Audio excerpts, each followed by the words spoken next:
Good evening and welcome to Real Fellas Talk Sports. I'm your host for this evening. My name is Larry Abels, and I'm joined by two of the most knowledgeable sports enthusiasts that I know. First, let me introduce them. From Indianapolis, David Burnett. How are you, David? I'm doing great. Looking forward to this show. We got a lot of sports to talk about, particularly the NFL and the conference championship games, which were fantastic. I'm looking forward to it. All right, glad to have you as usual. And my longtime friend from the neighborhood in Washington, D.C., about 3 blocks away, Charles Chuck Snowden. How you doing, Chuck? Hey, Larry, I'm really great. I look forward to Wednesday, as you know. But before we go much further, David has been awful dapper these last few weeks, hasn't he, Larry? With the hats, his brims. I know that's an Indianapolis kind of thing. He's been looking kind of. Are you trying to show us up, David? I show you up every week anyway. I thought David was going to say these last few weeks. He's always dapper, right? Right, always dapper. Well, it's good to see you, fellas. Can't wait to Thank get you. into this discussion. Let's get into the NFL. Well, Sunday were the NFL championship games, and we'll start with the NFC game. Chuck, our hometown, Washington, Philadelphia. Any general thoughts you have about that game? Yeah, I do.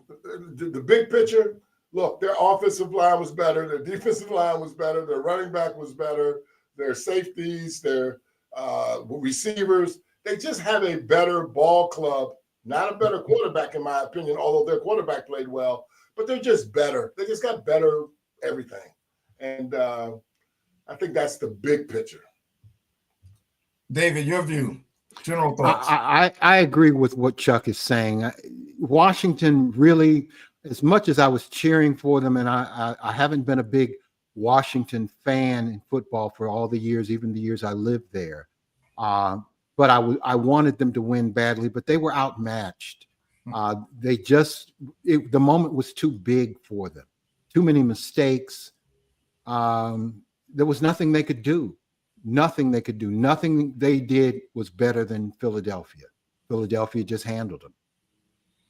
Yeah, playing with house money and they got called, didn't have a hand. Yeah. Another metaphor with Cinderella. I mean, the first drive of the game, we went all the way down. We did well. We held the ball, ran, made some first downs, got a field goal. We go up 3-0. We're feeling like, maybe we got a shot. The first play for Philadelphia, they handed to Saquon, he goes 60 yards and touchdown. I mean, and it just and then the turnovers didn't help either, obviously. On that point, you talk about going for the field goal. They stormed down the field.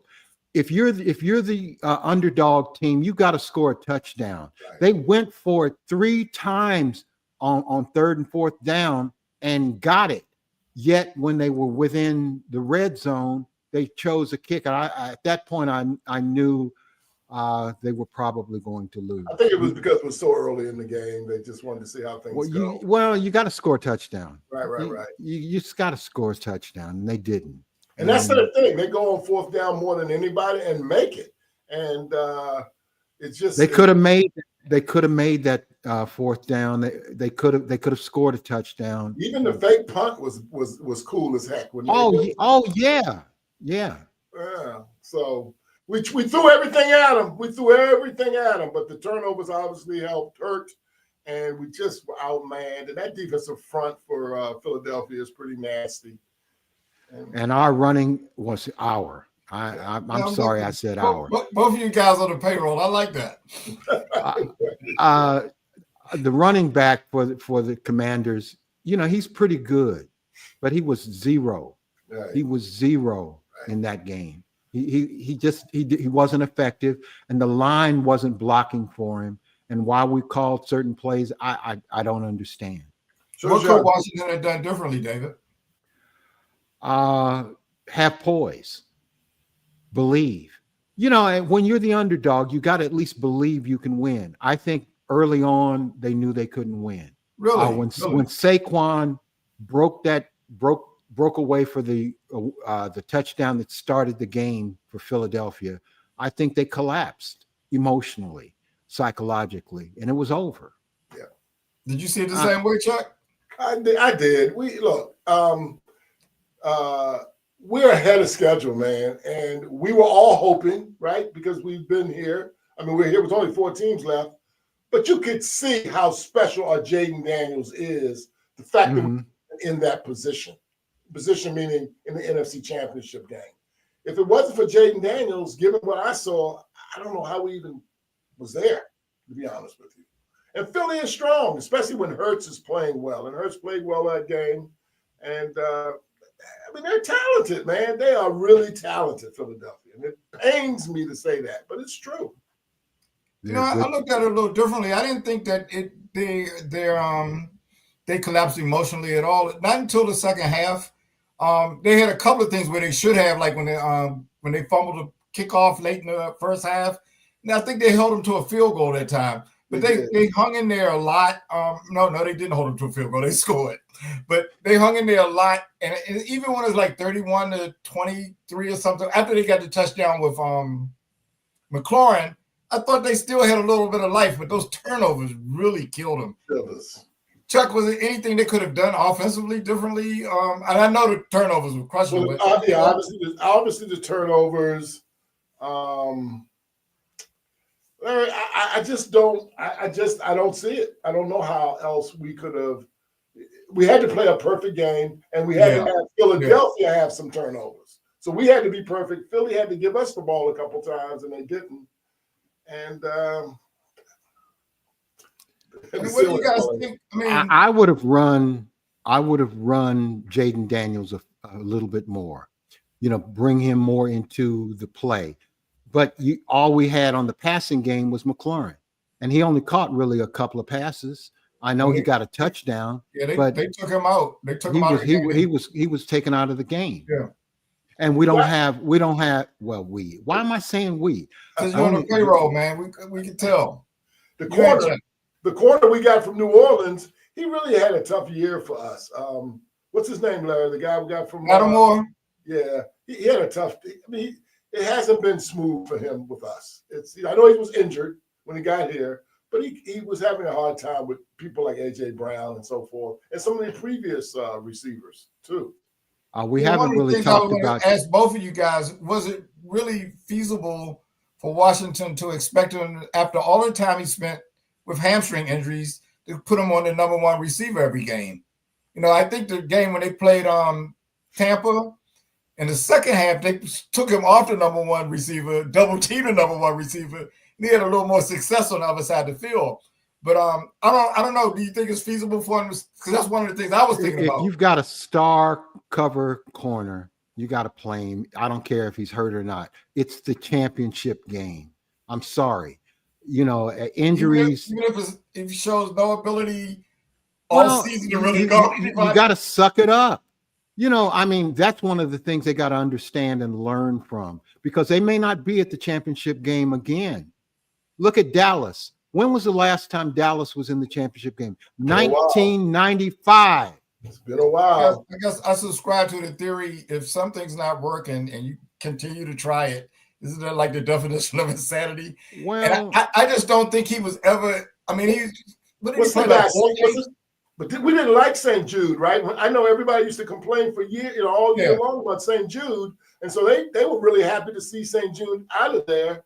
But this guy didn't help it either, I don't think. Yeah, and David, I would have definitely tried him out there, but once he couldn't cover people, I would have made an adjustment. And that's they didn't have an option. Defensively, they couldn't stop the run at all. They couldn't stop the pass. Homeboy who was reading a book caught more AJ Brown. And they couldn't stop, although they almost did it one time, the tush push, right? Even though tush push, nobody stopped that. Yeah. Lubo, they told Lubo, if you don't keep doing this, we'll have to award them a touchdown or something ridiculous. I guess the thing that got me, I saw Philadelphia start to double McLaurin, and I'm like, why didn't Washington do that? You know, I know and Philly's supposed to have shutdown corners too, but they doubled him. Right. And pretty much took him out of the game. Why? They doubled him, and they didn't need to cover anybody else because we don't have anybody else. But I think it's a good strategy. I mean, Well, I mean, I hear you. We all wanted Washington to win. We're all disappointed. Look, No, I mean, Washington I'm just trying did to. as best they could. Yeah, I kind of question that. I think when you're getting whooped, and it seemed like when they came out in the second half, they had made some changes early Mhm. on. I think when you really look at Barkley, I think he got like 120 yards, which they were saying if they could hold him for under 130, they might have a chance to win. Problem was nobody could touch him. Two of the times he got the ball, they didn't touch him at all. He made it to the end zone. And one time they touched him a little bit, and he ran 60 yards. And Jalen Hurts got a touchdown too, 40-yard touchdown. Jalen Hurts, I think both of them scored 3 times or something like that. It was bad. Yeah. Seven rushing touchdowns. Yeah, That was horrible. And by the way, I don't think this year Jaden threw the ball 48 times. I don't think he's ever thrown the ball that many times in any game this year. Yeah. Oh, they were even the previous game, they were getting on him. And you even heard the wide receiver Brown complaining about the passing game, but they were getting 2,000 yards running the ball. So no, I'm talking about our quarterback. Our quarterback threw the ball. Daniels, yeah. But they fell so far behind, yeah. He had to pass every time. Yeah.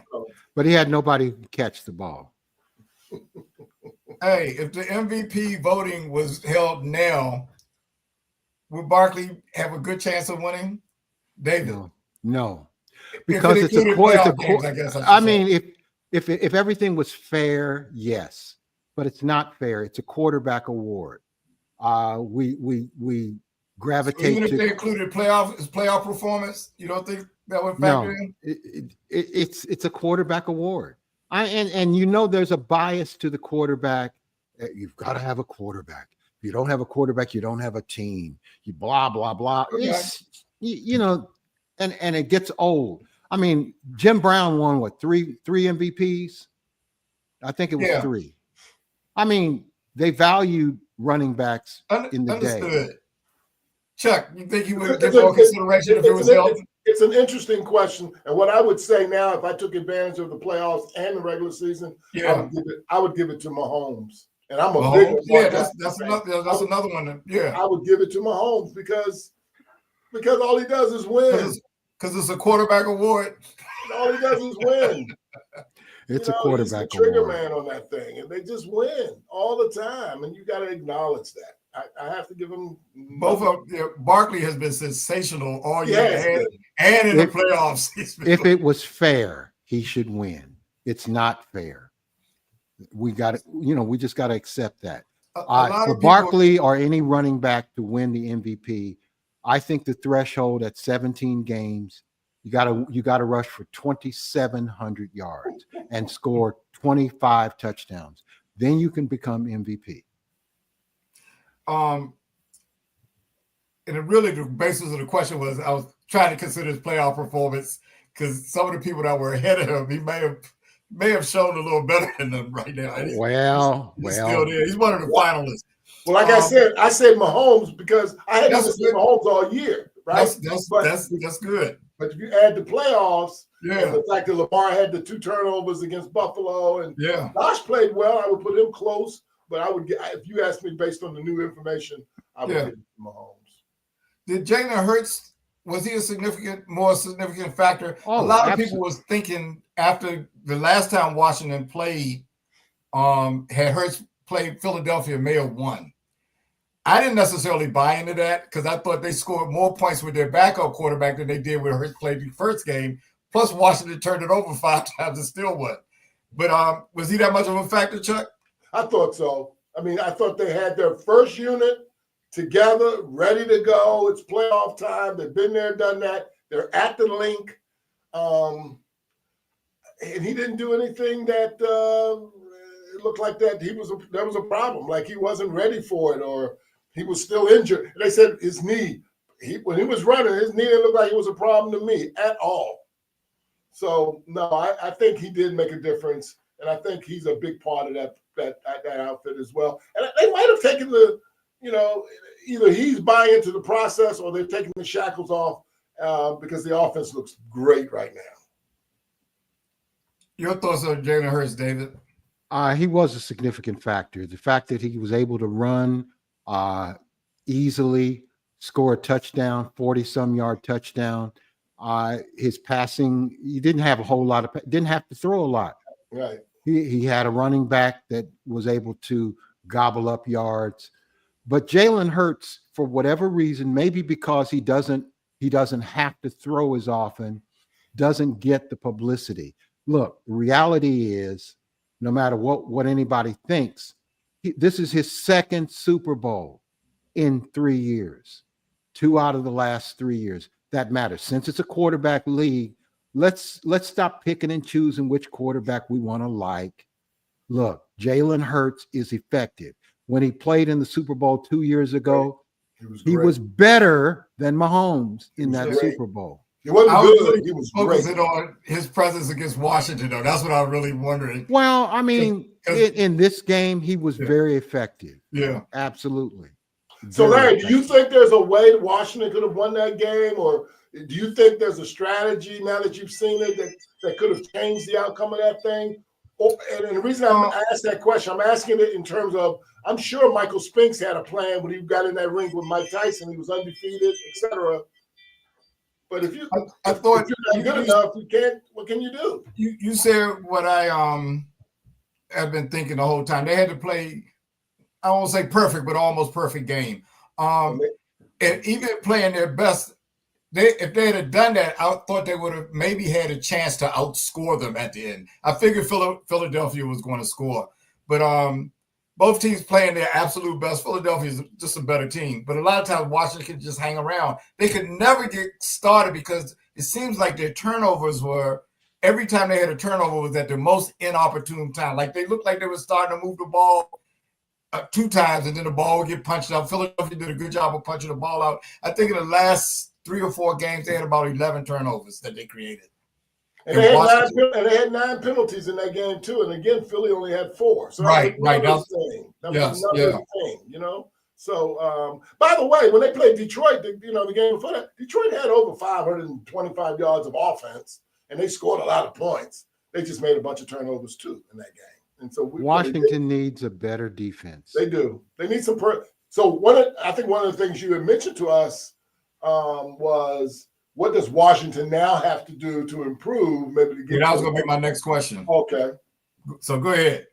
And I think there's a lot. I think really, Larry, what we saw, there's quite a bit they need to do. David hit on it. We need a receiver.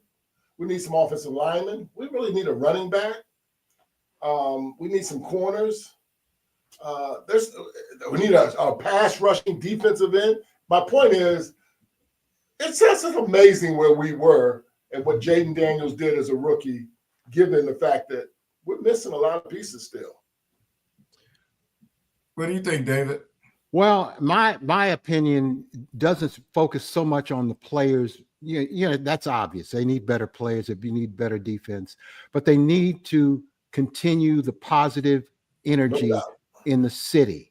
Yeah. Because Washington gave up. I mean, when I came to DC back in 1986, it was a Redskin town by far. The ratings on TV were through the roof.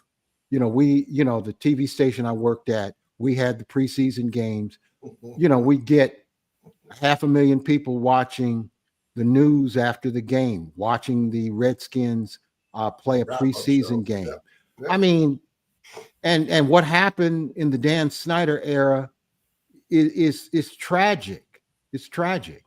And so I think the energy in the town has to build up. Build a new stadium, make it a place that's attractive to come. Players didn't want to come to DC except to get paid. Right. Yeah, I was saying. Old players coming to DC and swindle Dan Snyder out of his money. Right. Now let's make it a team. Let's build up the franchise. Let's build up the facilities. Let's get that stadium where RFK used to be. It might take a couple of years, but create the energy so that players will want to come. That's what I think they need to do to improve. I think that was well said. Thanks for joining us, Greg. Sorry I didn't see the messages early enough. What's up, Gregory? Thanks for joining us. And we also talked Greg? about how Lattimore just wasn't up to it, man. Not just that game either. He wasn't up to it against the Tampa people. Mike Williams was killing them in that game too. So Yeah, the Lattimore thing. I hope he comes back next year healthy if he comes back. That's what I kind of think. I think they kind of it was just like too much too soon Yeah. for him. Hey, He wasn't- Sharice. Sharice, how you doing? And Robert Woods, how you doing, Robert? Hey, Robert, what's up, buddy? Good evening. Yes. You said it well, though, David. Just keep the trajectory on the trajectory that we're on. Make some good draft picks.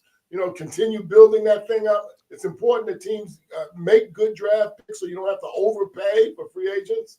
And but we got a quarterback, man. We got the key piece. Now we just got to keep Amen. building on that. Amen. The other thing that they have, as good as the quarterback is, some other players are playing well. But one thing that's really, really good that I think that's impacting everybody is their coaching staff. Oh, They're getting the most out of their players. Jeffrey Clark, how you doing? My man, Jeff Clark. thanks for joining us. By the way, Jeff Clark will be with us next Wednesday. Outstanding. All righty. That's a good point, Larry. I saw where Kingsbury pulled out of the New Orleans job search for a head coach, and which means we'll have him back another year. What's up, Lauren? Hey, Lauren, how you doing? Hey, Lauren.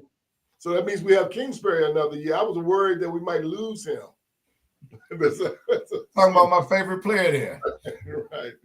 He's a free agent. We need to go ahead and sign him. Bring him back home. There's some talk. Speaking of which, there's some talk that the defensive coordinator for the Raiders, his name is Patrick Graham, and there's some talk that maybe Patrick Graham or AP could come to Washington and be our defensive coordinator. Oh, I read an article okay. about that today.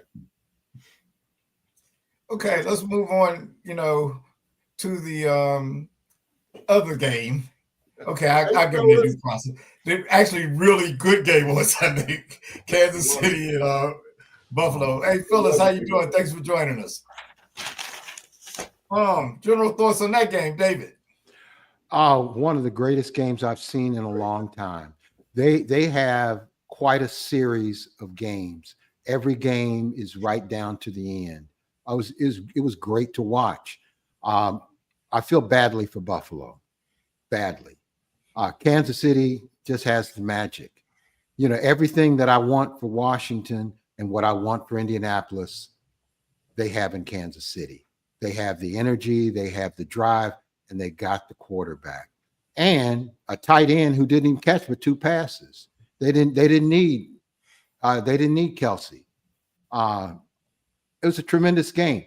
And Josh Allen, God bless him. He's a hell of a quarterback. Just not quite enough. Now, I'm not going to blame the loss on Josh Allen. Josh Allen's one of the great quarterbacks to come along in many years. But when he faces the Kansas City Chiefs in a game that they have to have, not regular season, you just can't get it done. Chuck, your thoughts about that? So, look, man, it's like Ali Frazier. Every time they get in the ring, it's must-see TV. Look, when Buffalo scored that touchdown with 4 minutes to go in the game, now the game is 29-29. Come on, man. We all knew, didn't we? We knew Mahomes was going to get the ball, take it downfield, and get a score. Now, he did leave enough time on the clock, and I got to give Buckner credit for a 51-yard field goal to put them up 3, but they came, Buffalo, they just couldn't. And then on that 4th down play, Spagnuolo called up. Thank you, Sharice. Hey, Sharice, called up that blitz. And there was nothing they could do. And the tight end almost caught that thing. But it just came down to that. 4 minutes to go. I wanted to ask you guys about that 4th down play. Great defensive call, but it looked like Allen beat that play, and it looked like he threw up a wounded duck, but the ball was perfect. Should have been completed, don't you guys think? I love the view from the backside when you see there's 4 Chiefs around that play, and yet the ball came right into that tight end. He just you got to catch it. You got to catch it. I mean, we had the same thing with Mark Andrews, right? He just couldn't squeeze it. But the Chiefs had the pressure on Allen. Allen to even get the ball to the guy was a miracle. That was incredible to me. That was incredible. Off his back foot, falling Yes. out, falling backwards, he laid it in there perfectly. He's a monster. No, he's a good. monster. You know, and he doesn't get hurt. You're right, Greg. Beautiful, Greg. Greg, well said. That was it. To me, I thought he was just throwing it away. I said, oh man, he's just giving up, you know. They should have completed that pass. So let me ask you, and again, I know you're the monitor, but let me ask you this question. So, well, let me shut up because you're probably going to ask. Go ahead, ask the question. Okay, so was that first down with Josh Allen, or? Oh, that was going to be on here. Well, I was going to get to that. I kind of had it masked when I said, was this was a victory a matter of one team making timely plays or receiving timely or questionable calls? So yeah, let me be real specific and not be cryptic. How did you feel about that, David? Well, of course, if you listen to the public, the fix was in. That one play. That one play. Yeah. It was. I mean, at some point, you got to put a chip in the ball because it's human error. And humans make the decision about where to place the ball. Where was the ball when his back was kind of turned, and you're depending on camera angles. I don't know. Okay. If they'd have said it was a first down for Buffalo, I wouldn't have disagreed with it. But they said he didn't make it. I agreed with that. It was as close as that. Put a chip in the ball. I thought he had it. I did. I thought he had the first day. He's a big, strong dude. And Robert is perfect what he's just saying. Two Right. referees had two different spots. And I don't know how to solve that. I really don't. But that was a big call. It appeared to me, even though the angle we had was from the quarterback's back, so we couldn't really see where the ball was. But regardless of that, it looked like the ball would have had to be at least right in front of him. And I thought he made it. But to David's point, I guess the rule for instant replay, unless we have irrefutable evidence, you can't change it. So I'd have to go with the call on the field. Right. It was that close. It Yeah. was that close. And of course it fuels conspiracy theories. And you know how we love conspiracy theories because the fix had to be in, even though it would take 1,000 people to make a fix. But it's just a coincidence, and it's just the only reason that isolated situation. Jeffrey got the point. Kansas City always gets fixes in too. That's why, because they all season long they've been getting it just seems like they've gotten the call. LeBron gets the calls too, doesn't he? Well, I don't. Does he? He's your son. Well, No, see, I didn't bring him up. I haven't really brought him up all year, have I, Larry? I've been kind of cool, haven't I? You've been letting other people do it, right? Matter of fact, David has been doing that, and we're not even talking about basketball now. I know he's trying to get me in. That's what he's trying to do. The thing about Mahomes, I feel neutral about Kansas City, but one thing that I've noticed for years, he doesn't slide. He runs and slows down like he's going to slide, and then he might take off and get 10 or 15 more yards. The last game, the last round, he did a very late slide and got the benefit of the penalty. Plus, he got another call that looked kind of questionable. But I think that's fueling some of that. Then one time Mahomes ran it and he did a flop, So I think the league really needs to look into particularly late slides. If somebody slides late, and I know they want to take judgment out of there, but I think they got to look at that. Otherwise, I don't think the refs are cheating for him or anything like that. But I think he's manipulating the rules. It's a hell of a story, and I know we talk about it a lot. But the fact that the Cat's been to 7 AFC Championship games, and he's this fourth Super Bowl coming up, or maybe it's his 5th Super Bowl. It'll be his previous Super Bowls, hasn't he? This will be the 5th time he's gone to a Super Bowl. Yeah, I mean, and if he wins, that's 3 in a row, which no one's ever done. 3 in a row. We gotta get, and the Cat's 29 years old, right? He's 29 years old. Like, he's got a lot of football left, in my opinion. And it's been remarkable what him and Spagnuolo and the coach and Kelsey have done. It's just, And I don't have a penny in that nickel because I don't really care either way. You know.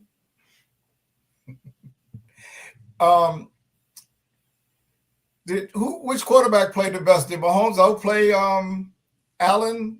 A tie? Allen outplay Mahomes? What do you think, Chuck? 4 minutes.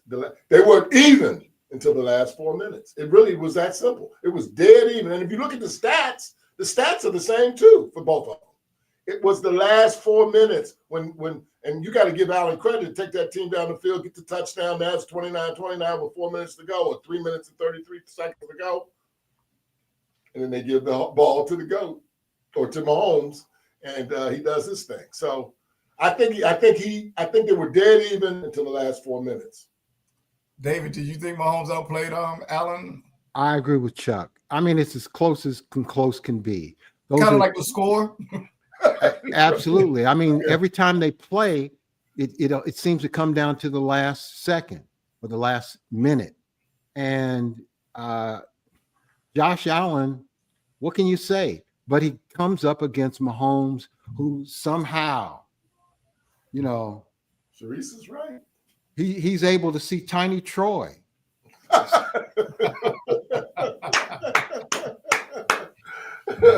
Is that chefs? Mahomes is just a magical guy. There's nothing else you can say about it. He's just a winner, man. I'm hoping we got the same kind of thing in Jaden Daniels. That's what I'm hoping. I hope so. Yeah, I couldn't tell who played the best in that game. I thought, and I'll still give Allen credit for that last incomplete pass because that was an incredible pass under the rest.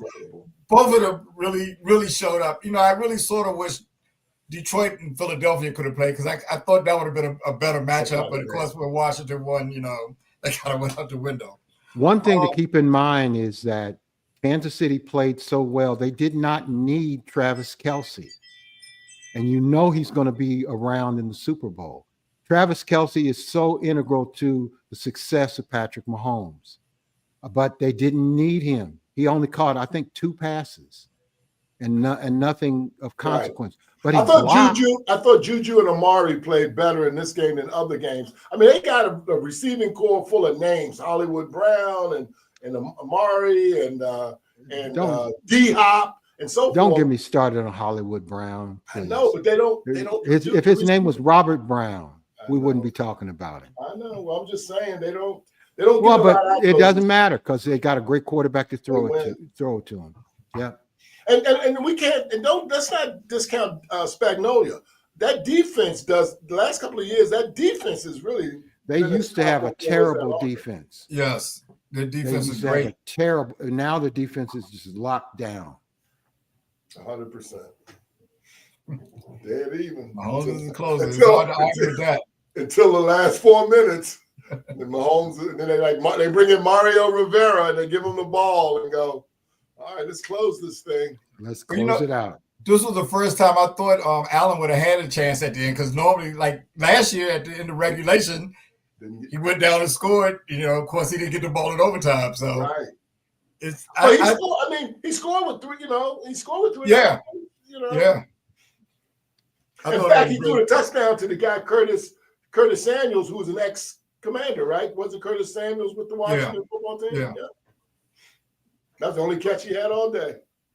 So let's do our first look at the Super Bowl. Okay. Kansas City, right. Philadelphia. Chuck, who do you like in that game? Philadelphia. Any reason why? Only because I just think on paper, Philadelphia is just strong, man. The line, offensive and defensive, the receivers, the quarterback, the running back, they just are strong, man. And they've gotten to they figured it out. Like for early in the year, Philly was struggling, but they figured it out. And I think they're all on the same page now. I think they're going to win this game.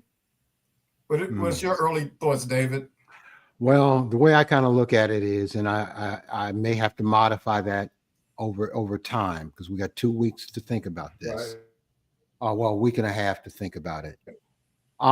If Philly plays a mistake-free game, they can win. They can win, but but if there's a team that's going to make a mistake that jeopardizes the win, it's going to be Philly. So I got to go with Kansas City because they have the quarterback, they have the magic, and it's still going to be close. I mean, when they played 2 years ago, it was what, 38-35? Hell of a game. Hell of a game. A great game. So and it was that turnover that you mentioned that Hurts had earlier in the game that really they couldn't overcome that turnover. But everything else, he was unbelievable. If there's going to be a mistake, it's going to be Philly's mistake.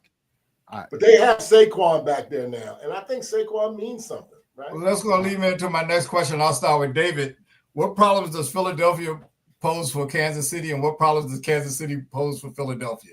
Well, Kansas City poses for Philadelphia Mahomes and Kelsey. They're magic together. Kelsey will catch a bunch of passes in that game. Philadelphia, they've got a great running back and a great running quarterback. That's going to be hard. That's going to be something Kansas City has to be careful of. Those are the things I see initially. But Philly's got a great defense. Kansas City has a great defense. It could be a rock'em sock'em game, and it may not even be high scoring. It could be that. Chuck, same question. What problems do each pose for each other? Well, I think the one thing that Kansas City is going for, they're going for history. They're going for 3 Super Bowls in a row, and no one's done that, right? The great Steeler teams, the Packers. Packers played in the Super Bowl, right? Yeah, and so they're Dallas, etc. So they're going for the history, and I think that's a pretty good motivator right there. So not a problem for Philadelphia, but a motivator for Kansas City. So, well, I was saying what problem, but I guess you were saying that's a motivator for Kansas City. Oh, I think that's a problem for Philly to challenge history in that regard. Oh, okay. Of course, the obvious is Mahomes. I mean, I don't know what else to say. If the score is tied with 4 or 5 minutes to go, it's like when you get a ball to Jordan with 4 minutes to go, right? And the game is close. What are you going to do? We'll give it to LeBron, something like that. My man, you said it, not me. See, you said it, not me. Well, one thing for Philadelphia, motivation for them is a rematch. If I was a coach of Philadelphia, I'd say, look, guys, we almost won 2 years ago. Let's get this off of our chest and win this game. That's the motivation, I think, for Philly. Rematch. That's the only thing about Philly and I know it's unfair that I do this. I'm not in love with their head coach. And of course, Kansas City's head coach is amazing. I think at some point we got to give that guy credit because he's great. What does he have to do? Yell at a fan, act a fool, because he's kind of created something for himself. It's all about marketing, and he's kind of marketed himself because 2 years ago, who was he? He was nobody. By the way, he fits the Philadelphia thing. I mean, he looks like Philadelphia, acts like Philadelphia, right? Yeah. Philly should love him. It's kind of amazing that anybody would talk about firing him like they were. And I know why. They started off like 2-2, and then he had that argument with the fan. But they were probably like 6-72.5, and he had righted the ship. And he's done a great job. I can't take anything away from him. No, but let me ask you guys. Okay, I hear you guys talking about certain players.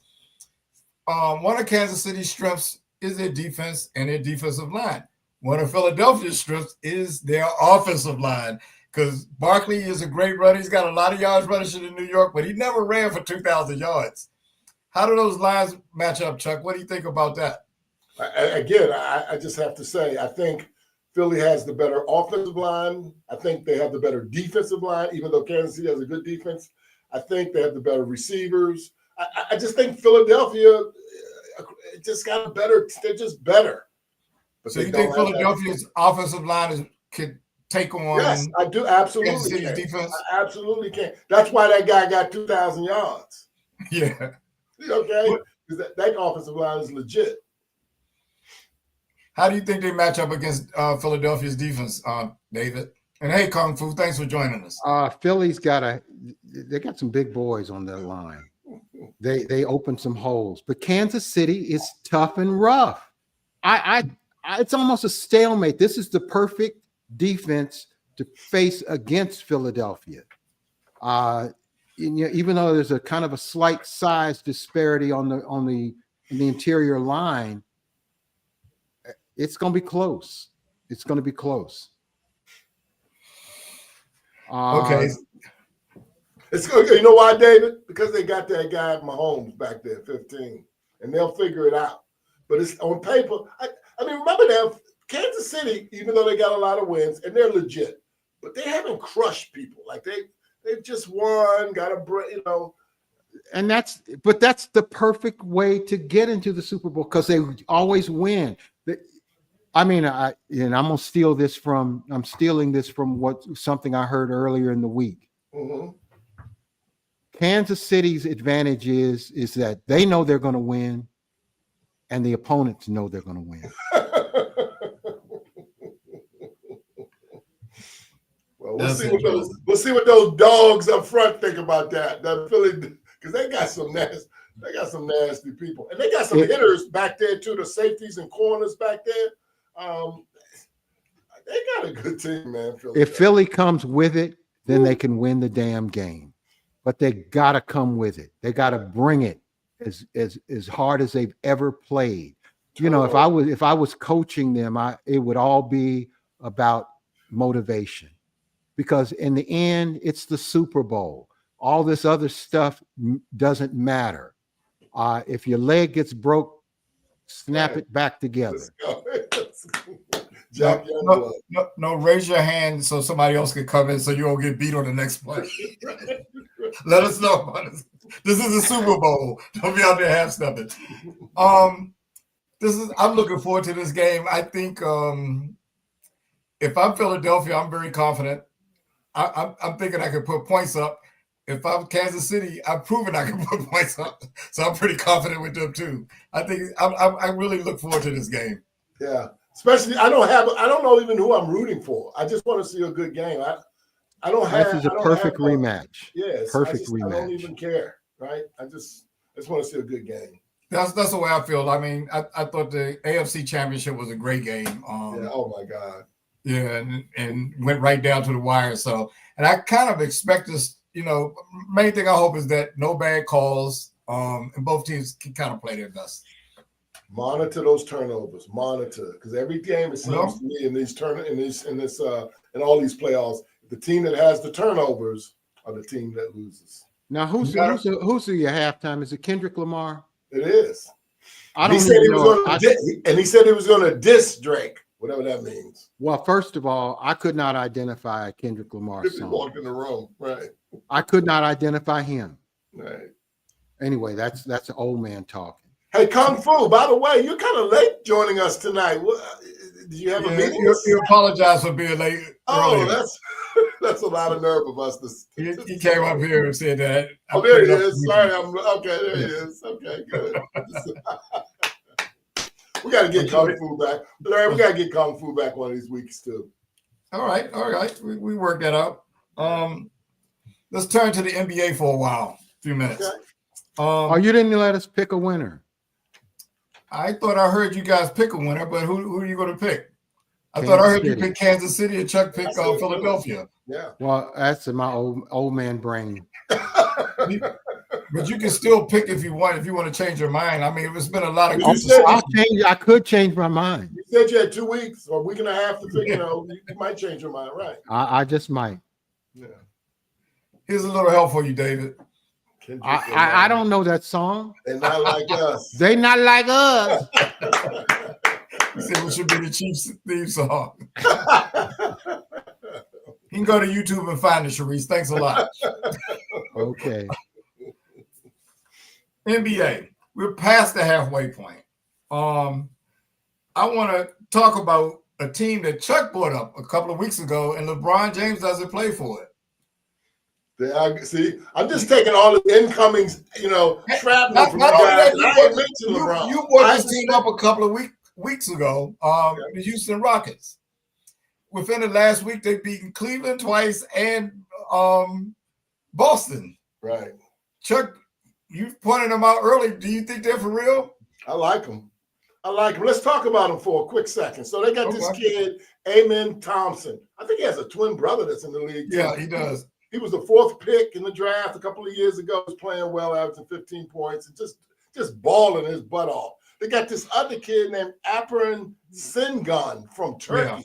Now, this kid, he's like 6'11", averaging 19 points and 10 rebounds, a dog. Inside player plays very Inside well. player can play, right? They have this, obviously, this guy Brooks from the Memphis team, and he's a Canadian dude, but he's averaging 14 a game. They got Van Fleet, who came from Toronto. He's playing well, averaging 15 a game. And then finally, they have Jalen Green. Now, he's a guy that came straight to the league out of high school. He had to go to the G League for a minute, but he came straight to the league, and he, too, was the number 2 pick in the draft. So what I'm suggesting is they've done a hell of a job drafting. And now all that stuff's coming together, and those guys are balling for real. And then they have I think, a really tough coach. And when I say tough coach, he is a no-nonsense guy. And this is the guy from the Celtics. Ume Udoka. Yes, and he is doing a fantastic job with these guys. And they play hard. They got some people. Keep an eye on that team. And David, now they have the 3rd best record in the league. How do you feel about them? They're not going to beat OKC. Simple. Okay, well, they're impressive. I'm happy for them. It's good when Houston has a good team. Houston Rockets. I used to really like them when they had Olajuwon. And Udoka has done a great job with this team. I can't really identify a whole lot of the players because I don't watch the NBA like I used to. But a good team in Houston is good for the NBA. Yeah. David, because of what you just said, I had to look them up in anticipation of our discussion on the NBA. And I went through each one of those players to see what they were doing and who they were and where they came from and so forth. And it's an interesting blend of youth and some age. And they're cooking. They're similar to Detroit. Detroit is they're starting to get it together in Detroit as well. OKC has a 6-game lead in the West as of yesterday. I don't know what it is now. When I put this together, was anybody going to catch them, David? No. OKC is great, and Chet Holmgren has not even been back in the lineup yet. And once he gets back in the lineup, if he can stay healthy, they're just going to be a monster. It would be great for the NBA to have OKC competitive, if not win the title. I think it would be a great thing. I wonder what the NBA would say about that, David. That's the problem. The fact that you bring that up is the problem with the NBA. Well, like I said, that's a problem. Well, they're a business. It shouldn't be about that. Then they've got to work. Well, hold on. They've got to work on making OKC relevant. Kansas City Chiefs are the most popular team, arguably, in the NFL. And Kansas City is no more happening than Oklahoma City. Yet the NFL found a way to make them relevant because they had great players. OKC has great players, and the NBA had better recognize that. Well, I don't know about that. If they're upset about that, then the NBA is not doing their job. The NBA is pumping them up, but I think basketball is a little different. And when you get to the playoffs, what the networks want are big markets there. Well, it doesn't matter. I mean, if they had a 1-game series, it might be something different. But when you got networks playing teams like the network every night, the NBA is going to get about 12 to 13 million people per game in the NBA Finals. That's they go back and forth between whether they're going to have more or baseball is going to have more. That's their ceiling. That's their ceiling. And the ceiling can be reached by OKC. The fact that we're even discussing this like OKC doesn't matter, they have the best freaking team in the NBA. Well, somehow, I'm not suggesting it doesn't matter at all. Well, then somehow the NBA has to fix it. But They the have to fix it. bottom line is though, when New York and Los Angeles play, they get more Well, views. if New York and Los Angeles don't want to watch the NBA, then damn them. It shouldn't come down to New York and Los Angeles. So It's if the always NBA, if the the NBA flyover finals, is always overlooked. if the NBA finals, I'm all for the best team playing, but most people when their cities are in there, they're more interested. I mean, it's really that simple. Okay, If so you look at the top, when we have the top 120 football million, games- well, hold on. When we have 125 million people watching some other team than their team on the 9th of February, what do we say then? It's record breaking because the NFL has marketed so effectively, and the NBA's is got to a do more better. popular sport. It's a Well, more it wasn't always the most no, but for the popular last sport. 40 years it has been. And if you look at their top drawing games, usually New York is one of those teams that's played. New York hadn't been in the NBA Finals in 50 freaking years. I said look at the NFL's most watched games, and 30 New York is playing in there. If New York was in the finals, the ratings wouldn't be that high. I don't know. No, it wouldn't. No, it wouldn't. what I want to do, David, with you, if it's a Detroit OKC finals, I want to have Nielsen reach out to your television to make sure that you're watching that series every day. By the way, when the Detroit Bad Boy Pistons were playing, I don't think there was a problem with the ratings. Okay. Because they were interesting. They're a pretty big city. I know they're By not. the way, they grew on us. They were through. They didn't. What I'm saying, if a team like a Pistons or the Cavaliers immediately get to the finals this year versus an OKC this year, it'd be interesting to see what the ratings will be. That's all I'm. That's all I'm The saying. fact is, by the way, Flyover Indianapolis dominated the WNBA ratings. They did. Didn't they? Yeah, somebody Didn't special there. Well, but that's the point. Yeah, somebody. That's special. the point. SGA. Somebody look at it as Flyover San Antonio dominated. SGA is one of the best players in the NBA. But One of who's the the top second? three. Hey, David, but who's players the in second best? NBA. Who's the second best player on that team?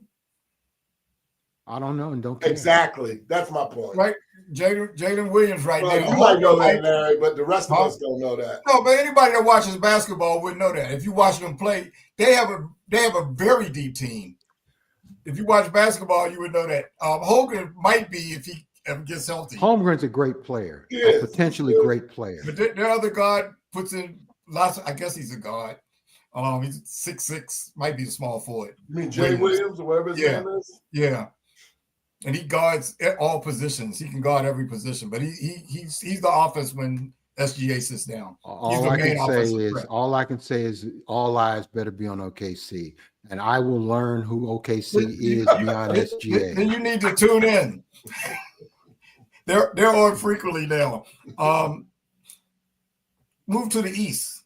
We got the Knicks, Bucks, and Pacers. All are hot. I think they all won 7 or 8 of their last 10 games. Yeah. But they're still down. The Knicks are in third place, 1 game behind Boston, and the other 2 are like in 4th and 5th. Indiana's playing well, and Milwaukee's playing well. Do you think any of those teams will catch up with either Boston or Cleveland? Boston is on a decline for whatever reason, shooting too many threes, and they're not hitting, and they're kind of dysfunctional for now. They're still arguably the best team. They're the defending NBA champions. But look out for my Pacers. I'm going to champion my Pacers. That's my all-time favorite sports team, and they shouldn't be overlooked. They were in the NBA Conference Finals, Eastern Conference Finals last season. So I don't want to hear about the Knicks. I don't want to hear about the Bucks because the Pacers beat the Bucks. Pacers beat the Knicks. Okay? Enough said. Thank God for injuries. Look, why you don't get me started. So the original question, David. So will any of those teams overtake either the Celtics or the Cavaliers? Cavaliers will fold. I think I think if there was a team that's going to overtake, it's going to be the Bucks. As much as I love my Pacers, it'll be the Bucks, and then the Pacers, but not the Knicks. Chuck, who do you like in the East outside of Boston and Cleveland right now? You know, it's funny about Boston. I mentioned on this show about a month ago, I said, listen, something ain't right with Boston. And you guys were like, oh, come on, shut up. Boston's fine. We did say that. And now everybody's wondering what the hell's going on with Boston. Well, at that time, they had lost 9 games. Now I think they may have lost 14 or something like that, 15. They weren't playing. They got off to a great start. So some people are saying they're tired because they played late into the season last year, winning the championship. Then 3 of them went to the Olympics. And then 2 weeks later, they got back to camp for this season. So they could be tired. All I'm saying is, especially when they just launch threes all the time. So all I'm saying is, I don't think Cleveland's going to fold. And Boston is solid.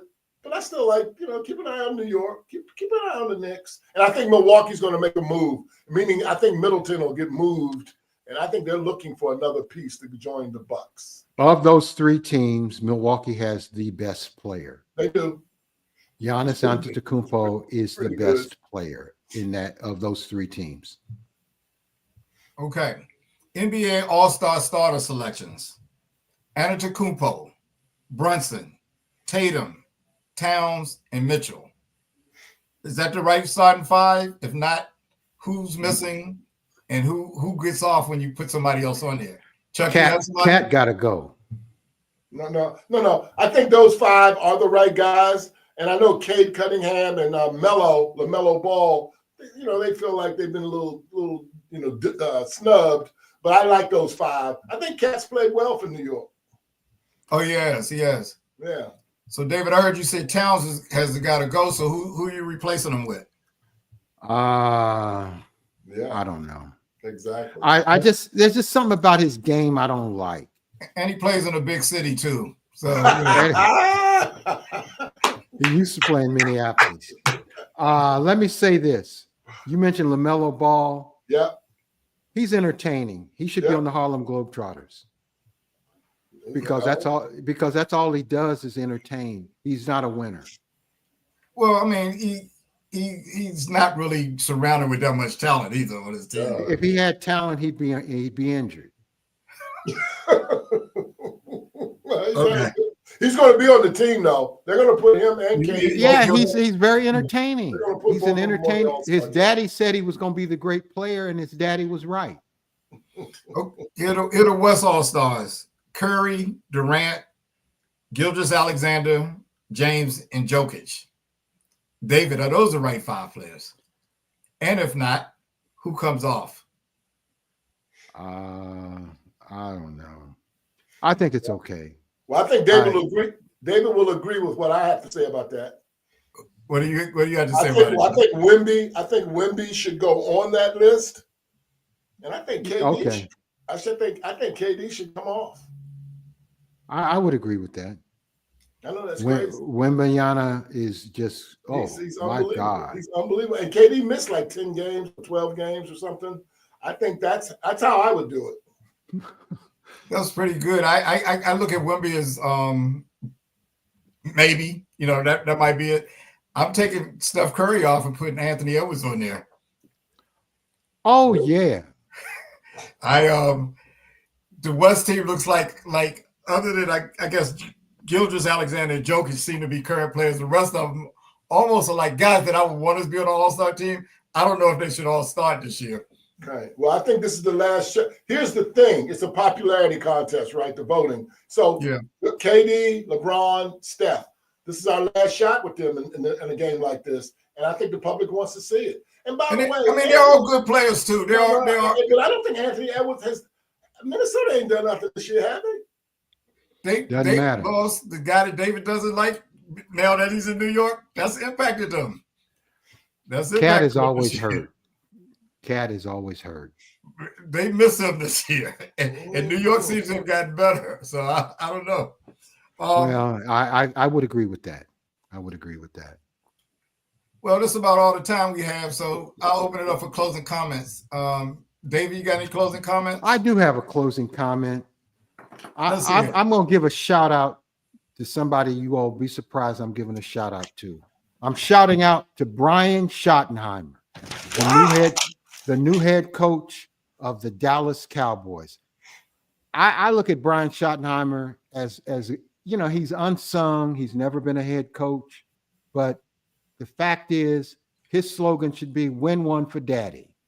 His daddy was the greatest didn't win coach in the history of the NFL. I loved Marty Schottenheimer. He had principles. He was tough. He was everything you wanted in a football coach. He just fell short. And maybe his son will win one for Daddy. How about that? All right. Chuck, you got a closing comment? No, I just want to I don't have a closing comment. I just want to make a quick comment. So, David and I, and you too, Larry, we love the WNBA. We really starting to like it more and more. Boy, were there some movement and some stars in that league. And with Kelsey Plum moving, and your girl Alicia Thomas moving, and Brittany Griner moving, and Jewel moving. So it's kind of cool to see and to be fascinated by even the moves that the WNBA is making in the offseason. And I'm looking forward to that season, quite frankly. Those were some incredible moves. It'd be like talking about it is talking 4 All-Stars trading teams. I mean, that's amazing. Right. So my closing comments is going to be brief. It's going to be about the Washington Commanders. I wanted to send it out to the team. I think they did an excellent job. I'm optimistic about the future. They may not go as far next year, but what I like to see, what I've been wanting to see them do is improve every year. So I hope they can improve a little bit next year. And I want to send my thanks out to the coaching staff, putting together a great team. Unbelievable. So, ladies and gentlemen, thanks for tuning in. We had a lot of people, and we had a lot of people watching tonight, Larry. So shout out to them. A lot of people tuned in tonight. We appreciate that. For real. We appreciate and love all of you. Thanks for tuning in, and we'll see you next week at 7 o'clock. Real Fellas Talk Sports. Good job, Larry.